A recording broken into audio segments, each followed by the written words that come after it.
جناب اسپیکر، اللہ تعالیٰ کے فضل و کرم اور وزیر اعظم شہباز شریف اور اتحادی جماعتوں کے بھرپور تعاون سے ایسے مشکل معاشی فیصلے کیے گئے اور کیے جا رہے ہیں جن کی وجہ سے ان ملک دشمن لوگوں کے عزائم پورے نہیں ہو پا رہے، اور خدائے بزرگ برتر نے نہ صرف پاکستان کو ڈیفالٹ سے بچایا بلکہ ان سازشی عناصر کو عوام کے سامنے بے نقاب بھی کر دیا۔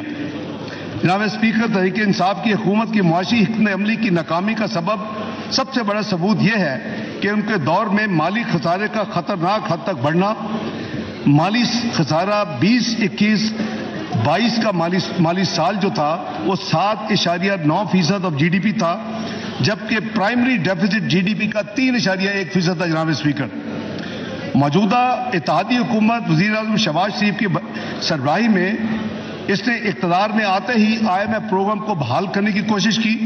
حکومت کو اس وقت بھی علم تھا کہ پاکستان کو معاشی بحالی کے لیے انتہائی تکلیف دہ اقدامات کرنے پڑیں گے، جس کی وجہ سے عوام کو مہنگائی اور غربت میں اضافے کا سامنا کرنا پڑے گا۔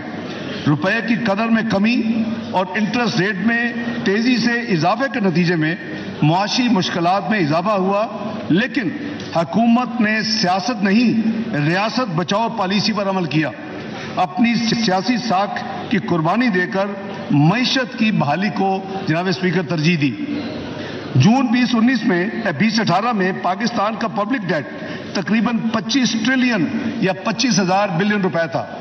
پی ڈی آئی کی معاشی بد انتظامی اور بلند ترین بجٹ خساروں کی وجہ سے یہ قرض مالی سال 2021-22 میں 49 ٹریلین یا 49,000 ارب تک پہنچ چکا۔ اس طرح پچھلے 4 سالہ دور میں جتنا قرض لیا گیا وہ 1947 سے 2018 تک یعنی 71 سال میں اس قرض کا 98% کا اضافہ کر دیا صرف 4 سال میں۔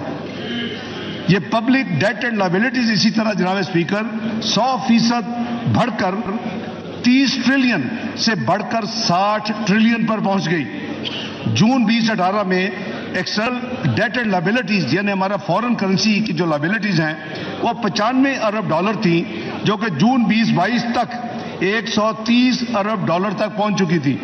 جناب اسپیکر، قرضوں کے مجموعی حجم میں اس قدر اضافے کی وجہ سے حکومت پاکستان کے انٹرسٹ ایکسپینڈیچر میں بے پناہ اضافہ ہوا اور نتیجتاً پاکستان کی معیشت ڈیٹ سروسنگ کی وجہ سے بہت زیادہ ولنریبل ہو گئی۔